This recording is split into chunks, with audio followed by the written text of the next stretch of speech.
Igbo Igbo molomo kene nwoke kene nwaanyị nke echi ya asịrị aga n'ụbọchị nke taa ikwu gbasara ofu nwa anyị nwoke Ayaya n'emume n'Igbo. Ayaya bịa n'ụlọ akwụkwọ na-ekwusi na ụfọdụ jizi nyanwa anara mmadụ ego na ụfọdụ jizi nyanwa iche ya egbu ndị ọzọ some people 419 wayo oftanyere akwụkwọ na-arịọ unu na-asụ biko unu ndị a ji afọ ya atụ ọrụ kwụsị na-asụkwa onye ọbụla si na ya bụ Ayaya wekpo onye a live video ọbụna onye ga-amara Ayaya gị kpọọ live video ka edokwa shọ na ọba Ayaya gị na-anabọ n'ekwu Igbo ikwuchara nke ọ dị m n'ọnụ ka anyị na-edi vidio maka ihe Ayaya kwuru ka ihe o kwuru akarịa ma ekwuchi nwa ha ncha niile ka anyị na-edi vidio ka anyị ihe o kwuru. Biko gị na-ekiri this video, biko follow me and share this video abeg ọkwa onye Igbo omenala Igbo culture 042 yari ekene m unu ka anyị na-edi vidio Sumudi Moralize ndị Igbo ekele bụ na onye ụnụ ya na-ekwu bụ Igbo Ayaya na-adọ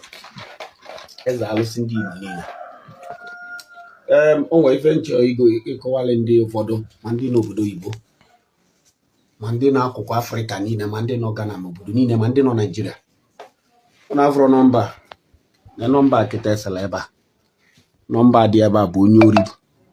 Ayaya bụ ife na ife anọ m n'iru mmụọ onye a wee weli m na-eli ndị mmadụ ọlụ. Nọmba bụ nọmba onye ori. Ayaya nwere nọmba ndị 419 maka ndị ga-abụ sometimes onye ọbụla sị na ya bụ Ayaya, onye ọbụla agwa anyị ịkpọ na fonu sị gị na Ayaya na-ekwu mmụọ abụ Ayaya na nda ya dịrị gbasa ofu Ayaya ka enwe na Naịjirịa niile na ndụ niile. Ayaya dịrị otu so ofu Ayaya ka enwe na onye ọbụla sị na ya bụ Ayaya biko si ya na ị ga-akpụ ya vidio kọl kpọọ vidio kọl ma ọ bụ na ị mara Ayaya nọ na Facebook ka ịfụrụ ya mbụ kpọọ ya vidio kọl ka iwe kọnfam na Ayaya ka gị na bifo itile onye ọbụla ego nwere agụ nọmụ abụ Nnamdị nwa Obi Igwe Ayaya na ndụ na-agwụ na Ayaya adịrị gwa ọ maka ndị ji anya eli ndị mmadụ ọlụ. Anụ m nke na-ekwu na onye si na Ayaya napụrụ ya 600,000 ama ọma onye bụ sef ma afọ mụ na ya gabara nka nwoke onye bịa ebe a sị na ọ napụrụ ya 6 million. Nya biko nu ichi nweta kọntaktị Ayaya ebe ị ga-enweta kọntaktị Ayaya bụ na nke Okongwu dibia. Ebe ọzọ ị ga-enwetakwa kọntaktị Ayaya gịnị bụ na nke Wagaji. Ọ mmadụ na-aba na-agba Ayaya vidio. Apart from these two people and na partner page Ayaya, apart from these two people mali na ndị ọzọ scam 419 wena you bigonu onye egwuru wayo biko isi na Ayaya gwuri nọ ndị scammer osie ike bịa onye ọbụla sị na ya bụ Ayaya si ya biko ya nye ya adreesị ya ka ị bịa ịgwa nara onye anya ya adreesị efi ọgbagba ọsọ mali na ọnya wayo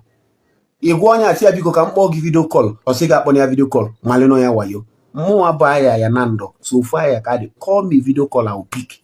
Ndị na my bedroom ịkpọ m vidio kọl m ga-epik na-alarụla n'ime nọ m ịkpọ m vidio kọl m ga-epik na-eli nri ịkpọ m ga-epik nọdụ n'iru alụsị ịkpọ m vidio kọl m ga-epik masị akpọkwana m mgbe mụ na nwunye m na-eme lọbi Igwe Ayaya ya bikoro ya onye ọbụla sị na ya bụ Ayaya gwa ya na ị ga-akpọ ya vidio kọl gwa ya na ị ga-ese ndị befa ka ha bịa otu akọd. Yes. By then ịkpọ onye vidio kọl iwe kọnfam na ọmụnwa bụ Ayaya na-agwa ya ọmụ na anyị na-ekwu ịchọ ka alụ ọlụ ya ọlụ ọnlaịn na ọ bụrụ ị ga-ese ndị bụ na isendị ndị bụ na nye ya adreesị fa bịa mana beware of those 419 people na-eji fụta ya atụ ọlụ. Mana ma agwa gọvanọ this year ga-abụ mberereva the whole people a ji afọ m atụ ọlụ ekwu m na ọnwụ onye ga-agba Christmas this year.